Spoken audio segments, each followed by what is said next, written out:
बड़ी खबर नेपाल से आ रही है। आपको बता दूं कि शपथ का वक्त मुकर्रर था 8:45 का, लेकिन सुशीला कार्की को कमान दी गई है। बिग ब्रेकिंग न्यूज इस वक्त मैं आपको बताने जा रहा हूं। बड़ी खबर यह है कि सुशीला कार्की नेपाल की अंतरिम प्रधानमंत्री होंगी। थोड़ी देर में शपथ ग्रहण कार्यक्रम होगा। अब से कुछ वक्त में शपथ होने वाली है। तैयारी पूरी कर ली गई है कि आखिर सुशीला कार्की का नाम तय कैसे हुआ। इससे पहले बहुत मंथन हुआ। मंथन की तस्वीरें मैं आपको दिखाऊं। नेपाल की तस्वीरें आप देख रहे हैं। प्रोटेस्टर्स, प्रदर्शनकारी पहुंच गए। जब बातचीत हो रही थी, नाम तय हो रहे थे, उस दौरान जब सुशीला कार्की के नाम पर मंथन चल रहा था और इतने प्रदर्शनकारी पहुंच गए कि बाकायदा सेना बुलानी पड़ी, सेना लगानी पड़ी। न सिर्फ सेना बल्कि फेंसिंग आई, कटीले तार लगाए गए कि प्रदर्शनकारी फिर हंगामा न कर दे।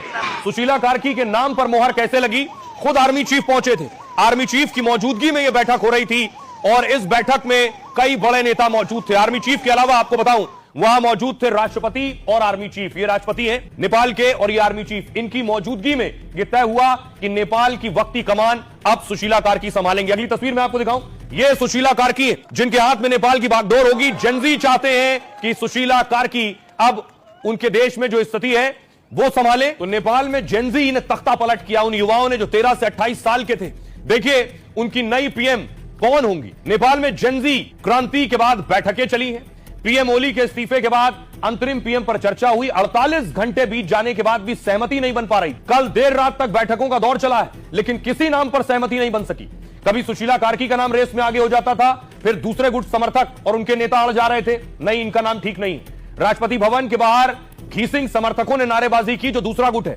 मौजूदा संसद को भंग करने और न करने पर चर्चा हो रही थी कि संसद भंग हो या ना हो। सूत्रों के मुताबिक राष्ट्रपति पौडेल संसद भंग करने को तैयार नहीं थे। वहीं कार्की का तर्क यह था कि पहले संसद को भंग करना चाहिए। संसद के बहाल रहते गैर सांसद को पीएम नहीं बनाया जा सकता। इसके बाद बैठक में जेन-जी की मांगों पर सहमति बनी। इसके बाद नेपाल में अंतरिम पीएम पर सस्पेंस खत्म हो गया। सुशीला कार्की को अंतरिम पीएम बनाने पर सहमति बन गई है। नेपाल में संसद भंग करने की मांग भी मान ली गई है। सुशीला कार्की नेपाल की पूर्व मुख्य न्यायाधीश हैं, यानी पूर्व जस्टिस रही है, चीफ जस्टिस। जेन-जी प्रदर्शनकारियों में ज्यादातर युवाओं ने समर्थन किया।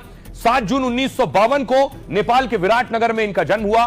सुशीला कार्की का भारत से बहुत खास नाता है। काशी हिंदू विश्वविद्यालय, जिसे आप बीएचयू के नाम से जानते हैं, बनारस हिंदू यूनिवर्सिटी, वहां की पढ़ी है। 1975 में राजनीति शास्त्र से एमए की डिग्री हासिल की थी और सुशीला कार्की का विवाह दुर्गा प्रसाद सुवेदी से हुआ। बीएचयू में ही पढ़ाई के दौरान दोनों की